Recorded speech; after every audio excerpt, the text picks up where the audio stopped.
about your history here in Seligman and just along Route 66 and in Arizona. But we'll go ahead and have you. You can sit down in this chair for the interview. When the lights of an automobile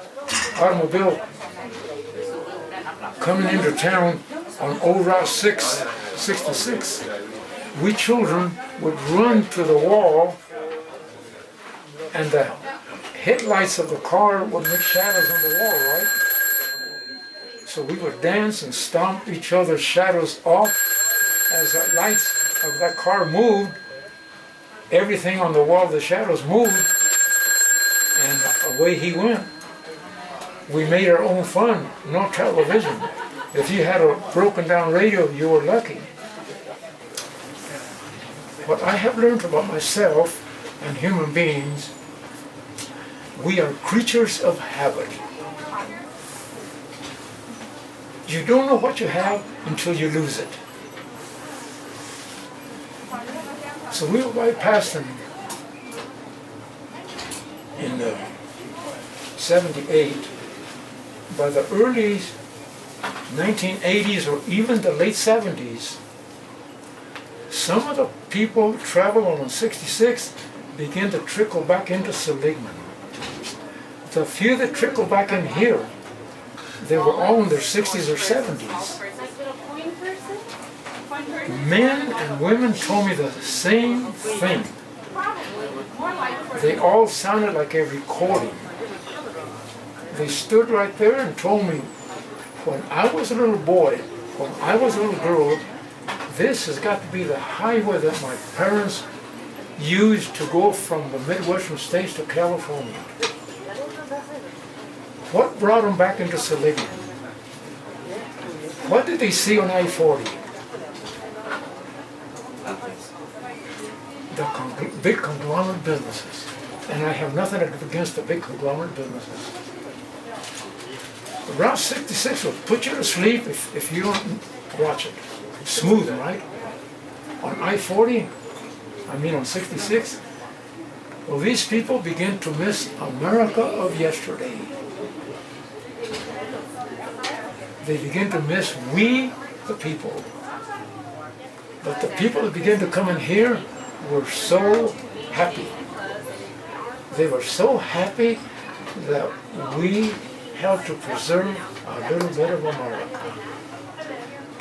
Very good. Not just happy, Thank you so much. so appreciative. You guys try safe and enjoy. The news media got a hold of it, and one of the first interviews was from Germany. The beautiful Sabina Zauer, her card is still up there. They heard about it,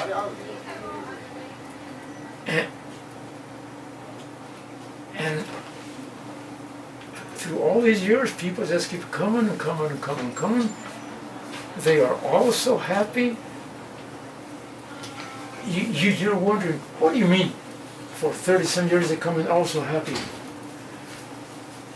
The key to what interpretation to what I want to tell you is the people of the United States and worldwide people know about Seligman and Route 66. I say, I've been interviewed over 1,000 times now, and the world over understands that it wasn't our prestigious, brilliant, elected officials that saved this highway. It wasn't the governor of Arizona that called a meeting. It wasn't John Wetta, Sam McConnell, any Tony Galadon. You didn't meet them, all congressmen, all state legislatures. It wasn't them that had the bright idea to save Route 66, to save ourselves.